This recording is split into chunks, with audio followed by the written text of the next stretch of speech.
तो ये कहानी शुरू होती है महाभारत से, जहाँ पर कुरुक्षेत्र का युद्ध चल रहा होता है और अश्वत्थामा पांडवों के वंश को पूरी तरह से समाप्त करने की चाह में उत्तरा के गर्भ में ब्रह्मास्त्र दागने के लिए उसका आवाहन कर रहे होते हैं। वो ब्रह्मास्त्र को उत्तरा की ओर भेज देते हैं, जिससे पूरे आकाश में घनघोर बिजली और बादल गरजने लगते हैं। ये देखते हुए अभिमन्यु की पत्नी उत्तरा अपने महल से बाहर निकलती है और एक ही पल में वह ब्रह्मास्त्र उत्तरा के गर्भ से जाकर टकरा जाता है। अश्वत्थामा के इस पाप के बाद और युद्ध खत्म होने के बाद श्री कृष्ण रणभूमि में अश्वत्थामा से मिलने के लिए जाते हैं। अश्वत्थामा श्री कृष्ण पर वार कर देते हैं क्योंकि वो बहुत ज़्यादा क्रोधित थे कि कृष्ण ने उनके पिता द्रोणाचार्य को बचाया नहीं। इसके बाद अश्वत्थामा श्री कृष्ण से कहते हैं कि उसके पाप के लिए वह अपना सुदर्शन चक्र निकालें और उसको मार दें, लेकिन कृष्ण कहते हैं कि मृत्यु दंड नहीं है, अश्वत्थामा मुक्ति है। और फिर वह अश्वत्थामा को श्राप देते हैं कि तुम समय के अंत तक इसी पृथ्वी पर रहोगे और तुम्हें मृत्यु भी नसीब नहीं होगी। अश्वत्थामा कहत हैं कि क्या उन्हें कभी प्रायश्चित करने का मौका नहीं मिलेगा। तब कृष्ण कहते हैं कि तुम मुझे मारना चाहते थे ना, पर अब तुम ही मुझे एक दिन बचाने आओगे। कलयुग शुरू होने वाला है और कल ही ज़रूर आएगा और तब मैं इस पृथ्वी पर दोबारा जन्म लूँगा, लेकिन कल ही मुझे जन्म लेने से रोक दे। वो इतना ज़्यादा शक्तिशाली होगा और इसलिए तुम्हें उस गर्भ की रक्षा करनी होगी जिसमें मैं जन्म लूँगा। ये कहकर वो अश्वत्थामा की मणि उसके सर से निकाल लेते हैं। फिर कहानी 6000 साल आगे शिफ्ट होती है, जब लगभग कलयुग का अंत आ ही गया होता है। हमें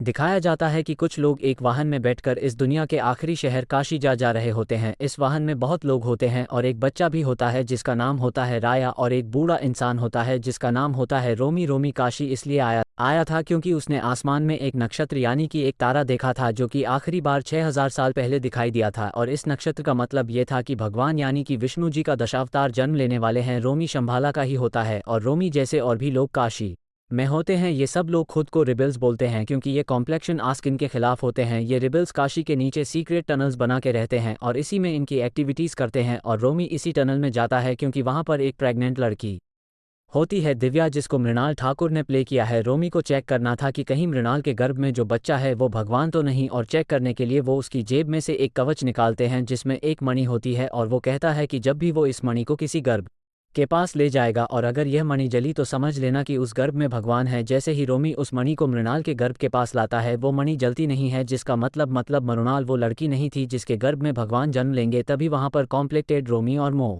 नाल को पकड़ के कॉम्प्लेक्शन करते हैं। कमांडर मानस मोनाल को देखकर कहता है कि ये फटाइल लड़की अभी तक थी कहाँ। ये कॉम्प्लेक्शन देता है कि वो मृणाल को लैब में ले जाएं, लेकिन मुरल साफ साफ मना कर देती है। बहुत फोर्स करने के बाद भी मुरल लैब में नहीं जाना चाहती, इसलिए मानस उसको बेरहमी से वहीं पर मार देता है। फिर वो रोमी से पूछता है कि वो उसको शंभाला की लोकेशन बता दे, लेकिन ऑफ कोर्स वो मना कर देता है, जिसकी वजह से वो रोमी को भी वहीं पर मार देता है। उसके बाद हमें कॉम्प्लेक्टेड लड़कियां यानी कि जो प्रेग्नेंट हो सकत हैं उनको वहां पर ले आया जाता है। इन लड़कियों को टेक्नोलॉजी की मदद से इम्प्रेग्नेट किया जाता है और फिर हर महीने उन्हें एक चेंबर में डाला जाता है जहां पर उनके गर्भ से मशीनस के थ्रू एक सीरम एक्सट्रैक्ट किया जाता है। लेकिन इस सीरम एक्सट्रैक्ट में अभी तक कोई भी लड़की 91 डेज से ज़्यादा प्रेग्नेंट नहीं रह पाई थी, जिसकी वजह से सीरम अच्छी तरह से बन नहीं पा रहा था। और सुप्रीम आस्किन चाहता था कि सीरम कम से कम 120 दिन प्रेग्नेंट वाली लड़की का तो हो ही, जब उन लड़कियों के गर्भ से सीरम एक्सट्रैक्ट किया जाता था वो लड़कियां मर जाती थी। और उन्होंने उस मशीन में ही एक सिस्टम फिट किया हुआ था कि जैसे ही लड़की मर जाए तो वो सीधे वहीं से पाइप के थ्रू आग के कुएं में गिर जाए और भस्म हो जाए। अभी तक का जो बेस्ट सीरम बन पाया था वो 91 डेज वाला था, और कमांडर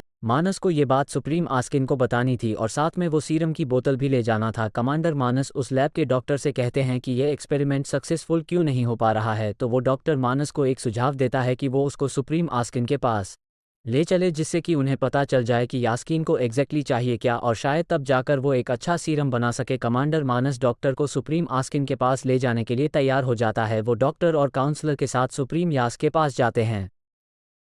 सुप्रीम यास्क बहुत ही बुरी कंडीशन में जी रहा होता है। उसके शरीर से वायर्स अटैच हुई होती हैं जो कि उसे जिंदा रखती हैं, और इसी बुरी हालात से निकलने के लिए उसने ये प्रोजेक्ट के नाम का सीरम एक्सट्रैक्ट चालू करवाया था। यास्किन जब वो 91 डेज वाला सीरम मांगता है तो डॉक्टर चालाकी से उस सीरम की बोतल को चेंज कर देता है और उसकी जगह यास्कीन को कुछ और दे देता है, जिसकी वजह से यास्कीन स्ट्रगल करने लगता है और पानी में गिर जाता है। लेकिन फिर वो वापस पानी से बाहर निकलता है और कहता है कि बहुत दिनों बाद किसी ने उसको मारने कोशिश की है, जिसके बाद वो उसके हाथ से डॉक्टर गला पकड़ लेता है। यास्कीन उससे पूछता है कि वो क्यों उसे मारना चाहता है। डॉक्टर जवाब देता है कि अच्छाई के लिए। यास्कीन आंख से एक आंसू निकालता है और उसे डॉक्टर के मुंह में डाल देता है, जिससे वो डॉक्टर मर जाता सुप्रीम यास्कीन फिर से कमांडर मानस और काउंसलर बानी को इंस्ट्रक्शन देता है कि कम से कम 120 दिन प्रेग्नेंट वाली लड़की का सीरम लेके आओ, और फिर वो वहां से चले जाते हैं। दूसरी तरफ कॉम्प्लेक्शन बाकी रिबल्स का पीछा कर रहे होते हैं जो कि उस टनल से बच के निकले।